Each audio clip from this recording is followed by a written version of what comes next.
Jangan lupa untuk selalu bersabar ya, karena kita tuh waktunya nggak akan lama kok kayak gini, pasti terlewati kok. Karena anak kita juga nggak akan terus-terusan kecil, nanti dia tumbuh besar, nanti yang ada ketika kita nggak bisa ngontrol diri, ketika kita nggak bisa bahagia membesarkan anak kita yang menyesal suatu hari. Jadi berusaha untuk selalu bersabar ya ibu-ibu.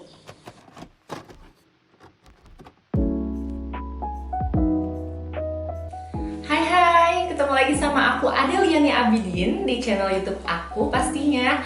Di video kali ini aku bakal fokus membahas tentang tips-tips parenting. Yuk ikutin terus. Oke teman-teman, langsung aja di sini aku bakal bahas tentang tips-tips parenting. Nah, kali ini aku bakal bahas tentang bagaimana sih menjadi ibu rumah tangga yang bahagia. Tapi sebelum ke materi, kita harus menyamakan persepsi dulu nih teman-teman tentang makna dari bahagia itu sendiri. Nah, bahagia itu adalah suatu perasaan, kondisi, ataupun keadaan di mana kita diliputi dan dipenuhi rasa syukur, kecukupan, kepuasan, dan juga rasa ingin selalu memberi secara intens. Kita bicara tentang bahagia, pastinya bahagia itu adalah pilihan. Bahagia itu adalah keputusan dari kita sendiri. Kita ingin bahagia ataupun enggak, itu pilihan kita. Kayak gitu. Terus gimana sih caranya biar kita bisa jadi stay at home mom yang bahagia? Sebelumnya kita samakan lagi persepsinya bahwa stay at home mom itu adalah ibu yang bekerja sepenuhnya di dalam rumah, mengurus anak, mengurus suami, mengurus pekerjaan rumah dan sebagainya. Jadi seperti kebalikan dari ibu yang berkarir. Kenapa sih aku mau bahas ini? Karena banyak banget nih kejadian teman-teman yang udah jadi ibu itu mengalami stres, depresi, yang rasanya kok aku nggak bahagia ya setelah punya anak, kok aku sulit sekali ya mengontrol emosi aku gitu. Makanya di sini aku bakal sharing ke kalian beberapa tips yang mungkin bisa bermanfaat untuk ibu-ibu di rumah. Nah, kenapa aku mau bahas ini? Karena aku sendiri pun pernah mengalami itu yang namanya post-power syndrome. Post-power syndrome ini, sedikit aku jelaskan bahwa ini adalah suatu kondisi kejiwaan yang tidak baik-baik saja, di mana pada umumnya terjadi pada orang-orang yang merasakan kehilangan jabatan, kehilangan keuangan, relasi, ataupun yang lainnya, yang kemudian di keadaan pada saat ini itu tidak lagi gitu. Nah, power di sini juga tidak merujuk hanya pada jabatan dan yang lainnya tadi, tapi juga pada orang yang dulunya aktif, kesana kemari, banyak relasi dan sebagainya, kegiatannya banyak, lalu kemudian menjadi sedikit. Sebut menjadi salah satu faktor ya, dimana kita itu susah untuk bahagia, dimana itu menjadi penghambat kita untuk mengatur emosi di rumah kayak gitu. Nah, terus tipsnya gimana dong biar kita bisa bahagia terus, bisa menjadi ibu yang bahagia di depan anak, ceria gitu kan, bermain bersama anak. Oke, di sini aku bakal share tips-tipsnya. Yang pertama, langsung aja. Oke, yang pertama kita harus mengingat kembali nih apa alasan kita memilih menjadi stay at home mom. Dan juga kita harus tahu bahwa setiap pilihan itu memiliki konsekuensinya masing-masing gitu. Kalau kita udah ingat ke alasan kita pertama memilih ketika kita mau memutuskan menjadi ibu rumah tangga sepenuhnya, itu pastinya kita bakal dikuatkan gitu. Oh oke, tujuan aku ini, jadi kita menjadi semangat lagi kayak gitu. Terus juga kalau kita udah paham konsekuensinya, udah sadar akan hal itu, ya udah kita bakal berlapang dada untuk menerima keadaan, berdamai dengan keadaan. Karena yang pertama dan paling penting itu adalah berdamai dengan keadaan kita sekarang. Yang kedua, kita jangan lupa untuk selalu membuat to-do list setiap hari, kayak jadwal harian nih, kita mau apa aja hari ini gitu. Terus juga jangan lupa membreakdown langkah-langkah kita ke depan gitu kan, itu termasuk di poin kedua ini. Karena kalau kita udah punya langkah-langkah harian, terus juga dari target harian, bulan, dan tahunan itu gak akan pernah kita berdiam diri meratapi nasib gitu kan di kamar, terus juga sedih-sedihan tuh kayaknya gak akan sempet juga kalau kita emang udah jelas arahnya mau kemana.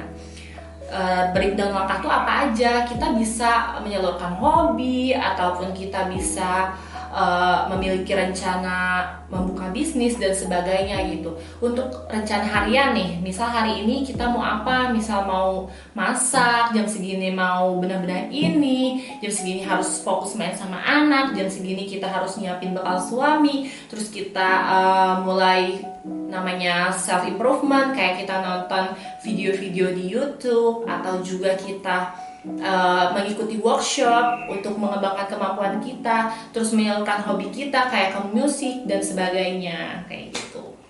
Terus yang ketiga, jangan lupa selipkan me time di jadwal harian kita, karena me time itu sangat perlu ya, self reward itu sangat perlu juga buat kita.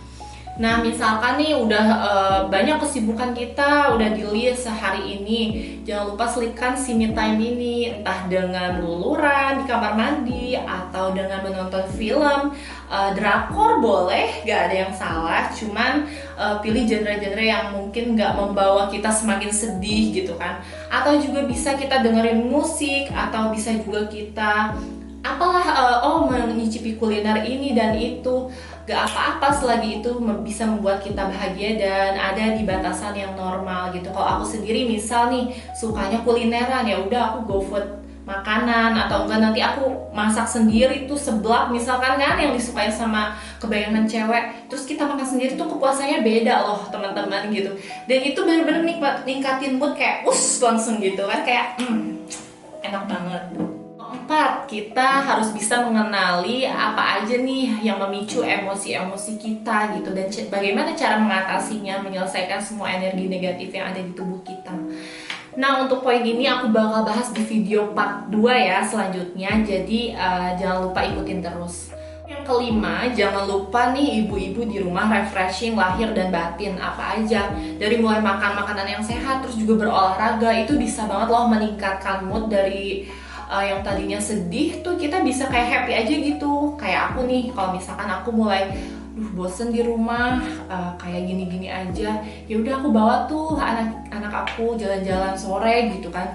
Nah, jalan-jalan sore tuh ternyata ketika kita berkeringat capek tuh malah membahagiakan buat kita gitu loh, nggak sempet lah mikirin yang lain-lain. Nah, makanya jangan lupa olahraga sih, itu menurut aku penting banget, jangan lupa dicoba ya ibu-ibu. Nah, yang keenam, jangan lupa perdalam ilmu gitu. Semangatlah dan fokus untuk self improvement, self growth kayak gitu ya. Karena kalau kita nih udah dalam ilmu tentang parenting dan agama, itu akan lebih mudah mengatur pola pikir, mengontrol emosi kayak gitu. Kalau kita udah sibuk dengan hal-hal yang positif seperti itu, gak akan ada waktu kita untuk mengeluh kayak gitu. Walau sedikit-sedikit itu normal lah kayak gitu. Nah, yang ketujuh, kalau kita udah ngelakuin tuh hal-hal yang fokus ke diri ya, kontrol diri sendiri, kita boleh kok yang namanya curhat, entah itu ke suami.